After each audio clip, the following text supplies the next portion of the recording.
سردار عتیق احمد خان صاحب کی مزید ویڈیوز کے لیے ہمارا یوٹیوب چینل سبسکرائب کریں اور بیل آئیکن پر کلک کریں۔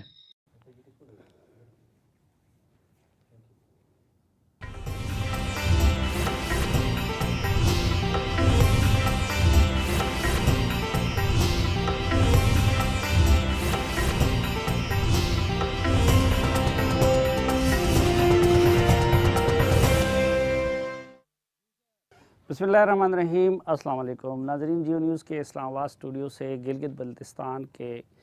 عام انتخابات سے متعلق خصوصی ٹرانسمیشن کے ساتھ سلیم صافی حاضر خدمت ہے۔ اور ناظرین، اپنی روایت کو برقرار رکھتے ہوئے جیو نیوز نے آج بھی انتخابات کے حوالے سے خصوصی ٹرانسمیشن کا اہتمام کیا ہے۔ ہمارے استاد اور سینئر صحافی سہیل وڑائی صاحب اس الیکشن سیل کے انچارج ہیں۔ لمحہ بلمحہ ہم آپ کو گلگت بلتستان میں انتخابات کے عمل کی پیش رفت سے بھی آگاہ کر رہے ہیں۔ ہمارے رپورٹرز بھی وہاں پہ موجود ہیں، اور ساتھ ساتھ مختلف جو اسٹوڈیوز ہیں ہمارے لاہور جہاں پہ ہیڈ کوارٹر ہیں وہاں سے بھی، اور اسلام آباد اسٹوڈیو سے بھی اس حوالے سے تبصرے اور تجزیے کا سلسلہ دن بھر جاری رہے گا، اور انشاءاللہ نتائج سب سے پہلے آپ تک پہنچانے کے سلسلے میں بھی آج ایک بار پھر جیو اپنی روایت کو برقرار رکھے گا۔ ناظرین، گلگت بلتستان کا شمار بھی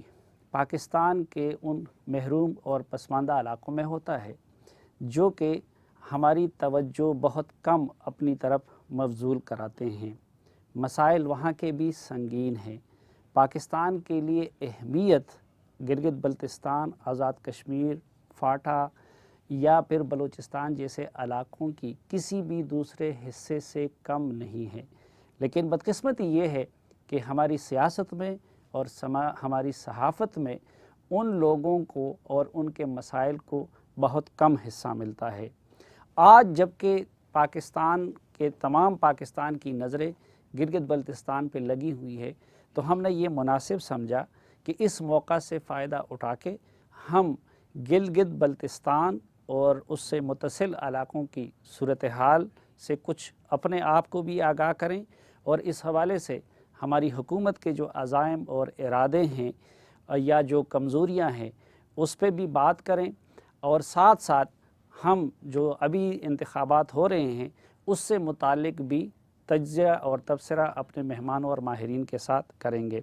ناظرین، آج کے اس سیگمنٹ میں میرے ساتھ جو مہمان تشریف فرما ہیں کسی تعارف کے محتاج نہیں ہے، جناب سردار عتیق احمد خان صاحب، سابق وزیر اعظم ہیں آزاد کشمیر کے، اور میں ان کا مشکور ہوں کہ بڑے سردار صاحب سردار عبدالقیوم صاحب وہ اس وقت علیل ہیں، ہاسپٹل میں ہیں۔ آپ سب سے ان کی صحت کے لیے دعا کی بھی درخواست ہے، اور اس حالت میں بھی انہوں نے وقت نکالا اور یہاں پہ تشریف لائے۔ بہت شکریہ سردار عتیق صاحب۔ اور ناظرین، ہمارے دوسرے مہمان کسی تعارف کے وہ بھی محتاج نہیں ہیں، جناب صدیق الفاروق صاحب، مسلم لیگ نون کے رہنما ہیں اور چیف آرگنائزر ہے گلگت بلتستان اور آزاد کشمیر سے متعلق مسلم لیگ کے، اور بھی ان کے بہت سارے تعارف ہیں۔ پروگرام کے دوران ہمیں سابق گورنر گلگت بلتستان اور سابق وفاقی وزیر جناب قمر زمان کائرہ بھی جوائن کریں گے، اور ہماری کوشش ہوگی کہ گلگت بلتستان ہی سے تعلق رکھنے والے کچھ ماہرین سے بھی بات کر سکے۔ سردار صاحب، پہلے تو اس پہ آپ مجھے ایجوکیٹ کریں کہ یہ جو گلگت بلتستان کو ہم نے ابھی تک یہ جو سٹیٹس ہے کہ نہ پوری طرح صوبہ ہے، نہ کوئی الگ اس کو خود مختاری حاصل ہے، یہ جو عذر اس حوالے سے پیش کیے جا رہے ہیں ہمارے حکمرانوں کی طرف سے، اقوام متحدہ کی قراردادیں اور انڈیا کے ساتھ معاملہ، کیا یہ عذر جینون ہے؟ صافی صاحب، میں بہت شکر گزار ہوں کہ ایک تو آپ نے وہاں کے الیکشنز کو کور کر رہے ہیں، ڈیموکریٹک پروسیس کو، اور دوسرا یہ جو گلگت بلتستان کی آئینی سٹیٹس کے حوالے سے آپ نے بات کی، بہت امپارٹنٹ ہے۔ میں اس کے لیے خصوصیت سے آپ کا شکریہ ادا کرتا ہوں کہ یہ باتیں میڈیا میں اکیڈمک اور انٹلیکچوئل لیول پہ ڈسکشن میں آنی چاہیے۔ جہاں تک ریاست جموں و کشمیر کے لوگوں کا سوال ہے، ان کے موقف میں اور حکومت پاکستان کے موقف میں اصولی طور پر کوئی فرق نہیں ہے۔ حکومت پاکستان یونائٹڈ نیشن کی قراردادوں میں گلگت بلتستان کو ریاست جموں و کشمیر کا حصہ قرار دے چکی ہے۔ جو علاقہ آپ نے یونائٹڈ نیشن کے اندر پاکستان کا دیا ہے اس میں کشمیر شامل نہیں ہے، جو ہندوستان کا دیا ہے اس میں کشمیر شامل نہیں ہے۔ اور جب آپ عالمی برادری سے یہ توقع کرتے ہیں کہ عالمی برادری بین الاقوامی قراردادوں کے مطابق آپ کے ساتھ تعاون کرے، تو پھر آپ کو اس بات کا مارجن رکھنا پڑے گا کہ آپ ان قراردادوں کے بارے میں جو خود آپ نے کی ہوئی ہیں وہ کیا ہیں۔ تو کشمیریوں کا موقف یہ ہے کہ جو حکومت پاکستان نے موقف اقوام متحدہ میں اٹھایا ہے کہ گلگت بلتستان ریاست جموں و کشمیر کا حصہ ہے۔ پھر آپ نے 1963 میں چو لائی کے اور فیلڈ مارشل ایوب خان کے درمیان جو سائنو پاک ٹریٹی کی 1963 میں، اس کو اگر آپ دیکھیں تو کلاس 5 اسپیشلی ایڈ کی گئی، جس میں آپ نے اور چائنا نے اس بات پر اتفاق کیا کہ اس کے مستقبل کا حتمی فیصلہ جو ہے وہ کشمیری قیادت کرے گی اور مسئلہ کشمیر کے حل کے ساتھ ہوگا۔ ٹھیک، اب یہ دو باتیں بہت پرٹیننٹ ہیں، میں زیادہ ڈیٹیل میں جائے بغیر آگے بات ہوگی، لوگ سننے والے ہیں، کراس کوسچننگ بھی ہوگی، تو یہ دو باتیں بڑی امپورٹنٹ ہیں کہ اور ابھی پیچھے کچھ عرصہ پہلے اسٹیٹ ڈپارٹمنٹ کو چند سال پہلے کسی نے سوال کیا تھا واشنگٹن پریس کلب میں ایک بریفنگ کے دوران کہ whenever you refer to the state of Jammu and Kashmir what exactly do you mean, تو جنٹل مین لیڈی اور gentleman who was there, اس نے کہا جی کہ whenever you refer to the Kashmir we refer to the princely state of Maharaja Hari Singh, ہم ریاست جموں و کشمیر کے مہاراجہ ہری سنگھ کی اسٹیٹ کو ریفر کرتے ہیں۔ اب میں نے آپ کو پاکستان کی حکومت کی پوزیشن بتائی، UNCIP کی بتائی، چائنا کی بتائی، ایک پاکستان کے حکمران کی بتائی جو 1963 کا اگریمنٹ ہے، اور اسٹیٹ ڈپارٹمنٹ کی بتائی۔ ابھی بھی جب آپ کشمیر پر بات کرتے ہیں تو کبھی کبھار ہمارے یہاں سے گلہ ہوتا ہے کہ جی عالمی برادری تعاون نہیں کرتی۔ ایک ہے اندرونی اصطلاحات، اس پر ہم کوئی ڈیبیٹ نہیں کرتے۔ گلگت بلتستان کے لوگ آپ نے بہت خوبصورتی سے کہا کہ چند علاقے محروم ہیں، کسی طرح بھی ان کی اہمیت اسلام آباد، لاہور، پشاور، حیدرآباد اور کراچی سے کم نہیں ہے، بلکہ اسٹریٹجیکلی جو علاقے آپ نے گنوائے ہیں، یہ جو شہر میں نے گنوائے ان سے زیادہ امپورٹنٹ ہیں کئی اعتبار سے، اکنامکلی، ڈیفنس کے اعتبار سے، اور فیوچر کی جو لنکیجز ہیں آپ کی سینٹرل ایشیا کے ساتھ اور ساؤتھ ایشین ریجن اور ساؤتھ ایسٹ ایشین ریجن، اور یہ جو آپ کے نارتھ سی کے جھگڑے ہیں اور سارے، اس میں یہ زیادہ گوادر اور متبادل پورٹ، تو ان علاقوں کو نیگلیکٹ جو کیا گیا، کس نے کیا؟ کوئی ایک حکومت یا دو ذمہ دار نہیں ہے، کس نے اس کی مدد کی، اس کی اپنی جگہ ہے، لیکن وہاں کے لوگوں کی جو امپاورمنٹ ہے، ان کی اکنامک کنڈیشن آپ نے بہتر کرنی ہے، ان کو proportionate to size and population آپ نے دینا ہے، ان کے جو منرل ریسورسز ہیں، مثلا گلگت بلتستان سے 23,000 میگا واٹ بجلی آپ پیدا کر سکتے ہیں، آپ کو انڈیا سے، چائنا سے، سینٹرل ایشیا سے خریدنے کی ضرورت نہیں ہے، 17,000 آزاد کشمیر میں اور 23,000 گلگت بلتستان میں۔ تو یہ جو چند حوالے ہیں امپورٹنٹ، ان کے پیش نظر میں الیکشن کی ڈیٹیل پر محترم بیٹھے ہیں،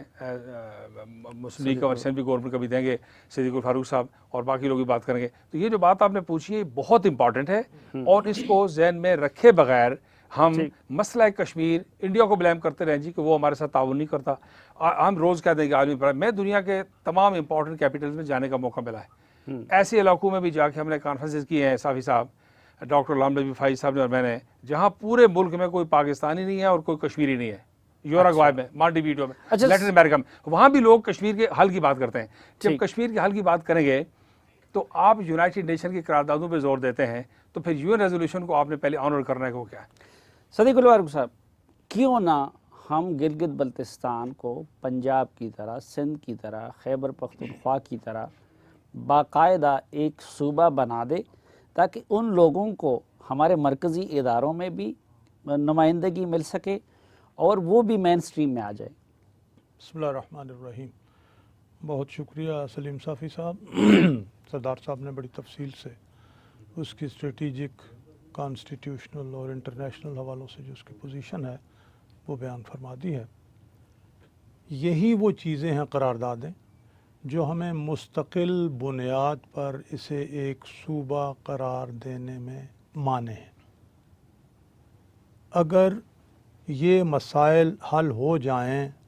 جس طرح کے UN ریزولوشنز ہیں تو پھر تو کوئی مسئلہ نہیں۔ ہمارا کانسٹیٹیوشن یہ بھی کہتا نا کہ بعد میں کوئی علاقہ بھی پاکستان میں شامل ہو سکتا ہے، تو وہ کشمیر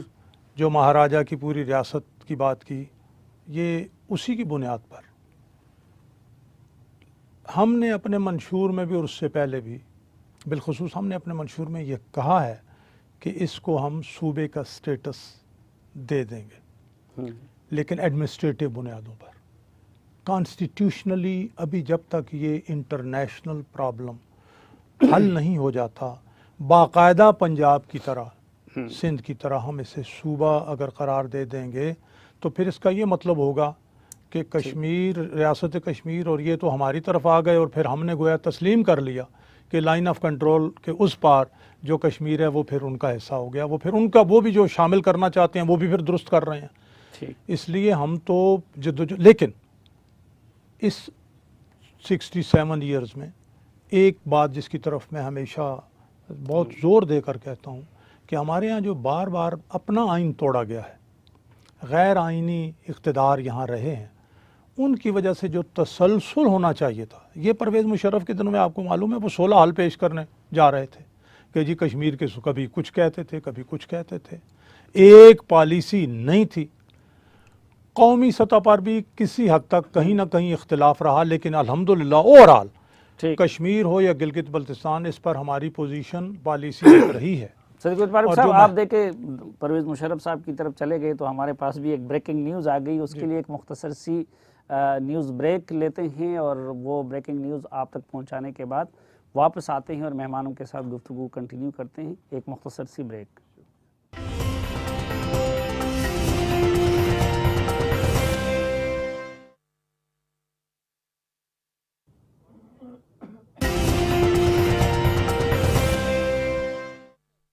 ایک بار پھر خوش آمدید آپ کو اس اسپیشل ٹرانسمیشن میں، اور بریک سے پہلے بات ہو رہی تھی صدیق الفاروق صاحب سے، تو صدیق الفاروق صاحب ٹھیک ہے، اس کو باقاعدہ صوبے کا سٹیٹس دینے میں اگر یو این ریزولوشن یا کچھ ہماری اور بین الاقوامی مجبوریاں ہیں، معافی چاہتا ہوں، سوال یہ کہ ویسے اس کے بغیر ان کو ان کے حقوق کیوں نہیں دیے جاتے؟ مثلا اس بجٹ میں آپ دیکھیں کہ گلگت بلتستان کو کیا دیا گیا ہے، یا باقی قومی سطح پہ مشاورت میں ان کو ڈیو شیئر کیوں نہیں دیا جاتا؟ یہ ان کے مطالبے بھی ہیں اور آپ کی بات بھی جائز ہے، اور اس حوالے سے کوئی مستقل ایک پالیسی رہی نہیں ہے، مختلف حکومتوں نے آگے پیچھے ہوتی رہی ہیں، لیکن جہاں تک ڈیولپمنٹ اور حقوق دینے کا تعلق ہے، اس حوالے سے جناب نواز شریف کا، مسلم لیگ نون کی حکومت کا جو کردار ہے وہ بہتر رہا ہے۔ پہلے بھی نواز شریف صاحب کے دور میں وہاں ڈیولپمنٹ ہوئی، ہماری سب سے وہاں مشکل جو چیز ہے وہ اس علاقے کی لائنز آف کمیونیکیشن اپروچ ہے کہ پاکستان سے اس علاقے کا رابطہ، اگرچہ یہ شاہراہ ریشم یا کراکورم ہائی وے جو اسے کہہ لیں آپ، اس کی وجہ سے بہتر ہوا، لیکن وہاں لینڈ سلائڈنگ اور اس طرح کی چیزیں جو ہیں اس کی وجہ سے کافی پرابلم رہا، توجہ بھی کم رہی ہے، اس میں بھی کوئی شک نہیں ہے۔ نہیں، ابھی مثلا یہ چائنا کے ساتھ کوریڈور کا معاملہ آ رہا تھا، نہ کبھی ان کے وزیر اعلیٰ کو، نہ کبھی آزاد کشمیر کے وزیر اعظم کو آن بورڈ لیا گیا، نہ ان کو چین لے جایا گیا، نہ یہاں پہ ان کی رائے پوچھی گئی، حالانکہ داخل ہی وہاں سے ہوگی، تو اس سے تو ان کی وہ محرومی اور بھی بڑھے گی۔ میں یہ سمجھتا ہوں کہ جہاں تک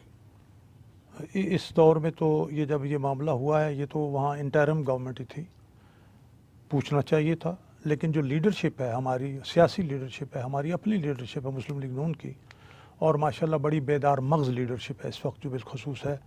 ان سے مشورہ کیا گیا آزاد کشمیر کے حوالے سے بھی، اور آزاد کشمیر کے پرائم منسٹر صاحب کو، پرائم منسٹر نواز شریف صاحب نے بہت سے ایشوز پر کیا ہے۔ میں ایگزیکٹلی حقیقت تو یہ ہے کہ صرف الیکشن کے دنوں میں ہماری قومی جماعتوں کو یاد آ جاتے ہیں آزاد کشمیر بھی اور گلگت بلتستان بھی اور فاٹا بھی۔ کیا یہ سچ نہیں ہے؟ نہیں، ایسا نہیں ہے۔ یہ جب ہم وزیر اعظم نواز شریف وزیر اعظم بن چکے، اس کے بعد بہت سے معاملات پہ وزیر اعظم آزاد کشمیر کو بلایا گیا، بہت سے معاملات میں ان سے مشورہ بھی لیا گیا، اور ان کی آن ریکارڈ تعریف بھی موجود ہے کہ وزیر اعظم صاحب ہمیں اعتماد میں لے رہے ہیں۔ ایگزیکٹلی اس ایشو پر یہ مجھے معلوم ہے کہ پارٹیوں کو تو اعتماد میں لیا گیا، گلگت بلتستان کی اور آزاد کشمیر کی بھی۔ میں اس وقت سچی بات ہے، چونکہ میں 9 مہینے سے ETP کو چلا رہا ہوں صبح شام، کیا واقعتاً ان سے ٹیلی فون پر یا ادروائز رابطہ، لیکن میرا خیال ہے، اور آپ چیف آرگنائزر ابھی تک ہیں گلگت بلتستان؟ جی، عہدہ تو چیف کوارڈینیٹر ابھی تک میں ہوں تو صحیح، چونکہ یہ عہدہ مجھ سے واپس نہیں ابھی تک لیا گیا، نہ میں نے ریزائن کیا ہے۔ یعنی اس سے آپ دیکھیں نا کہ آپ کی قیادت کتنی اہمیت دے رہی کہ آپ سے عہدہ واپس نہیں لیا کہ آپ کو ایک اور ذمہ داری دے دی مجھ سے مشورہ تو انہوں نے، جیسے یہ الیکشن کے حوالے سے، چونکہ میں کچھ نہ کچھ ان ایشوز کو جانتا ہوں، مجھے بلایا گیا، مجھ سے مشورہ کیا گیا۔ اچھا، سردار صاحب کی رائے بھی لینی ہے، وہ آزاد کشمیر کے وزیر اعظم بھی رہے ہیں، وہاں پہ رہتے ہیں، لیکن گلگت بلتستان اور ان محروم علاقوں کے لوگوں کا ایک یہ جائز شکوہ رہتا ہے کہ بھائی اسلام آباد میں لوگ بیٹھ کے ہمارے بارے میں تبصرے کرتے ہیں اور تجاویز دیتے ہیں، تو ہماری کولیگ اور سینئر اینکر ثنا مرزا صاحبہ وہ خود وہاں فرنٹ لائن پہ پہنچ چکی ہے اور اس وقت وہ گلگت بلتستان میں ہی موجود ہیں، ان سے جانتے ہیں کہ اس وقت وہاں کیا صورتحال ہے اور وہاں کے لوگ کیا سوچتے ہیں۔ ثنا مرزا صاحب السلام علیکم۔ جی وعلیکم السلام صافی صاحب۔ ثنا، ایک تو یہ بتائیے کہ جو انتخابات ہو رہے ہیں مقامی سطح پہ وہاں کن ایشوز کو زیادہ اہمیت حاصل ہے، جس کو امیدوار اس کی بنیاد پہ انہوں نے کیمپین چلائی یا جس کو آج کے دن وہ زیادہ انتخابی عمل میں اثر انداز ہوں گے؟ جی بالکل صافی صاحب، میں آپ کی گفتگو بھی سن رہی تھی، اور جیسے آپ نے خود بھی کہا کہ اسلام آباد میں لوگ بیٹھ کر فیصلے کرتے ہیں گلگت بلتستان جیسے صوبے کے، جہاں پر واقعی محرومیاں بہت حد تک موجود تھیں۔ 2009 میں جو آرڈیننس پاس کیا گیا تھا اس کے بعد توقعات یہاں کے لوگوں کو بہت زیادہ تھیں، اور جیسے آپ نے خود کہا یہاں کے لوگوں کی ایکسپیکٹیشن ان انتخابات کے بعد یہ تھی کہ یہاں پر دوسری فیسلٹیز اور سب سے بڑی بات یہ کہ ریسورسز، جابس کے حوالے سے بھی خاصا کام کیا جائے گا۔ سب سے بڑی چیز جو کہ ہم نے یہاں پر آ کر محسوس کی پچھلے 1-2 دن میں وہ یہ کہ انفراسٹرکچر، روڈ کا سسٹم، یہ ساری چیزیں بہت علاقوں میں موجود نہیں تھیں۔ لوگوں کے لیے سب سے بڑی بات روزگار اور اس قسم کی دوسری فیسلٹیز یہاں پر نہیں تھیں۔ پیپلز پارٹی کا جو دور گزرا یہاں پر، یقینی طور پر پیپلز پارٹی کا بڑا اثر رسوخ یہاں پر ایک عرصے تک رہا ہے، لیکن ان انتخابات میں 2-3 بڑی اچھے پلسز بھی رہے اور ایک طرح سے پیپلز پارٹی کے لیے ایک مشکل سچویشن بھی رہی، وہ یہ کہ اس مرتبہ جو کیمپیننگ کی گئی اس میں کئی دوسری نئی اور پرانی پولیٹیکل پارٹیز نے اپنے پاور کو صحیح معنوں میں شو کیا ہے۔ کل جبکہ بالکل الیکشن کا آخری دن تھا، الیکشن شروع ہونے سے پہلے کا، کل بھی بڑی تعداد میں نوجوان یہاں پر گھومتے رہے، پبلسٹی کرتی رہے، کیمپیننگ کرتے رہے، لوگوں سے ملتے رہے۔ کل بڑا جوش و جذبہ شام تک یہاں کے نوجوانوں میں ہم نے دیکھا، ٹرکس کے اوپر، گاڑیوں کے اوپر۔ پیپلز پارٹی کے سامنے اس وقت رائیولری کے طور پر نہ صرف پاکستان تحریک انصاف یہاں پہ بڑی پاور شو کر رہی تھی، بلکہ مسلم لیگ نون نے بھی بڑی زبردست کیمپیننگ کی۔ لوگوں کی ایکسپیکٹیشن کی جہاں تک بات ہے، وہ یہ چاہتے ہیں کہ ان علاقوں کو زیادہ سے زیادہ فیسیلیٹیٹ کیا جائے، کیونکہ یہ مین سٹریم سے باہر ہے۔ صوبے کا درجہ ملنے کے بعد یہاں پر اس حساب سے شاید ڈیولپمنٹ نہیں ہو سکی جو ایکسپیکٹ کیا جا رہا تھا، اس لیے اب لوگ شاید تھوڑا سا چینج کی طرف جانا چاہتے ہیں، تبدیلی کی طرف جانا چاہتے ہیں۔ ابھی تو خیر الیکشن کا آج دن ہے، چینجز آنے کے لیے اور یہ معلوم ہونے کے لیے کہ کیا واقعی لوگ تبدیلی کی طرف جاتے ہیں، شام تک ویٹ کرنا پڑے گا، لیکن تھوڑا سا ہوا کا رخ یہ کہتا ہے کہ شاید پیپلز پارٹی کو وہ نتائج نہیں ملیں گے جو کہ پچھلے الیکشنز میں ان کو ملے تھے۔ جی بہت شکریہ ثنا مرزا ہمیں یہ اپڈیٹ دینے کا۔ سردار صاحب، یہ جو انتظام کیا گیا ہے، اور بہرحال پیپلز پارٹی کو اس کا کریڈٹ جاتا ہے کہ جیسا بھی تھا لیکن انہوں نے ایک نظام دے دیا صوبے سے ملتا جلتا، اس کو کس حد تک وہاں کے لوگ اپنے مسائل کا حل سمجھتے ہیں اور کس حد تک اس کو کافی سمجھتے ہیں؟ صافی صاحب، جو انتظامی ایڈمنسٹریٹو پروونشل اسٹیٹس ہے، فائنینشیل، وہ یہ ہے کہ آپ نے آبادی اور رقبے کے حساب سے لوگوں کو ان کا حق دینا ہے۔ اس میں اگر آپ مسائل دیکھیں تو مسائل سارے ملک ایک ہی جیسے ہیں۔ مثلاً بے شمار پڑھے لکھے نوجوان ہیں، ان کا روزگار نہیں ہے، بینکس وہاں پہ مالیاتی ادارے موجود ہیں۔ اگر آپ ایڈوانسز ابھی آپ اپنے جیو کے متعلقہ سیکشن کو بتائیں تو آپ کو آزاد کشمیر میں اور گلگت بلتستان میں نل دکھائی دیں گے ایڈوانسز۔ ڈپازٹس آپ دیکھیں تو میرا خیال ہے کہ اتنے ڈپازٹس ہیں کہ پاکستان کے ایک آدھ صوبے کو چھوڑ کے باقی سارے صوبوں کے مقابلے میں زیادہ ڈپازٹس ہیں۔ مثلا کشمیری کی آزاد کشمیر کی بات کروں۔ دوسرا جو آپ نے کنسلٹیشن کی بات کی، اس سے صدیق الفاروق صاحب نے اپنا اچھا موقف دیا۔ میرا خیال یہ ہے کہ پچھلے دنوں آپ نے حامد میر صاحب کے پروگرام میں ایک کلپ دیکھا ہوگا جس میں کہ بیک وقت آزاد کشمیر میں پیپلز پارٹی کے سربراہ اور نواز لیگ کے سربراہ دونوں کو لٹرلی آنسوں سے روتے ہوئے دکھائی دیا، اور انہوں نے وہی شاید آپ کے ذہن میں تھا بھی، انہوں نے اقبال صاحب سے ان سے پوچھا کہ انہوں نے کہا جی یہ بتائیے کیا کریں، اور وہ کیا یہ رہے تھے۔ دیکھیے مشاورت کی بات یہ ہے کہ قومی اسمبلی کے اسپیکر کے سامنے جی دونوں ابھی تازہ وہ کلپ جو دکھا اور مسلم لیگ دونوں کے سابق اور موجودہ رو رہے تھے، اور ایک تو صاحب تو باقاعدہ ٹیشو سے آنسو صاف کر رہے تھے، تو وہ بیچارے بھی ایمبیرس ہو رہے تھے۔ دیکھیے ایک بڑی بنیادی بات ہے کہ حال ہی میں نریندر مودی نے چائنا کا دورہ کیا ہے، اور چائنیز دورے کے دوران پہلی مرتبہ انہوں نے اسٹیٹ ٹیلی ویژن نے ہندوستان کا جو نقشہ دکھایا ہے